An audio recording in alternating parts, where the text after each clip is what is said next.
I'm new to all this, so be easy on me.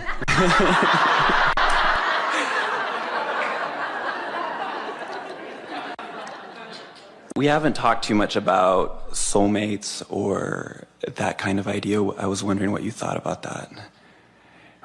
Yeah, what is that?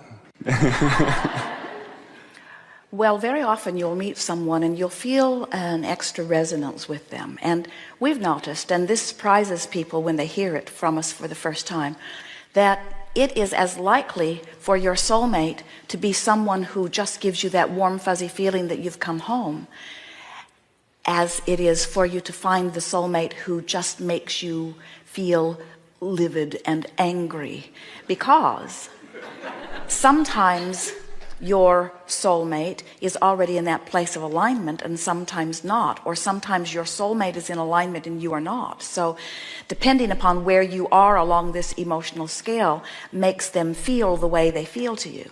And the reason we want you to hear that is that when you really want something, when you're not a vibrational match to it, it feels worse. In other words, a car that's going 100 miles an hour and hits a tree is a bigger problem than a car that goes 5 miles an hour and hits a tree. So your soulmate could feel fabulously to you or awful to you, depending upon where either one of you are in relationship to who you really are. Does that make sense to you? Now, it's interesting that you're new, because we're not going to give you the answer that we might have given you if you were here last year or the year before or the year before. We're going to give you the answer that is appropriate given this leading edge discussion that we're having here in relationship to this stream. So you're really going to like this. So you come forth as source energy and you bang around in this body and you have experiences which cause you to put things in your vibrational escrow. So without even knowing it, when you are very young, even the first day of your experience, you begin having interpersonal relationships and throwing your preferences over there into vibrational escrow. So for example, with Jerry and Esther, they came together late in their lives, so to speak. They've been together since 1976 is when they met, but both of them had lived a lot of life before that. And as they were living life apart from each other, each of them were having experiences with others and experiences with life that was causing them to identify who they really are. So a vibrational escrow for each of them was forming. And unbeknownst to either one of them, life was causing Esther to create a vibrational escrow that was the identical, or nearly so, vibration of the vibrational escrow that Jerry was in the process of creating. Now, what that means is both of them were source energy coming in and same vibration coming in.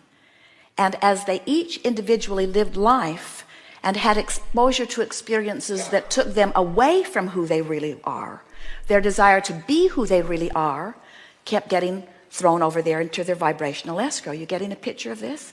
So here they are, bipping along through life. You all are doing this individually, while who they really are, who they had each become, was over there being tended by source energy, calling them each to it. And as through different chains of events, each of them began to individually listen and follow their bliss, they ended up in the same place. And when they saw each other, they said, "Hello, do I know you? You feel very familiar. I never want to be away from you again." You see? So think about what a soulmate really is. It's you coming into alignment with that which you are calling soul. It's you coming into alignment with who you really are. And in the religious sense, it is certainly spiritual, soulmate.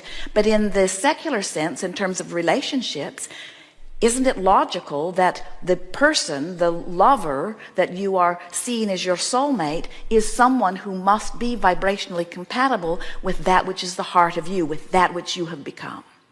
So we want you to understand the only thing that is necessary for any of you to find your soulmate is for you to first mate with your own soul. In other words, you've got to close that gap.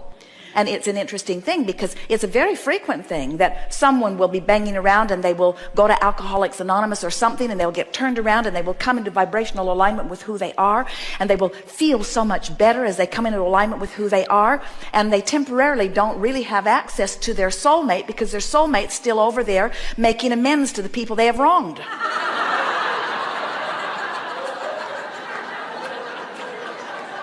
In other words, you can't come into vibrational alignment with someone who's on a different vibrational frequency. And that's why we say sometimes your soulmates feel like the best thing that's ever happened to you, and sometimes they feel like the worst thing that's ever happened to you, depending upon where either one of you are in relationship to who you really are.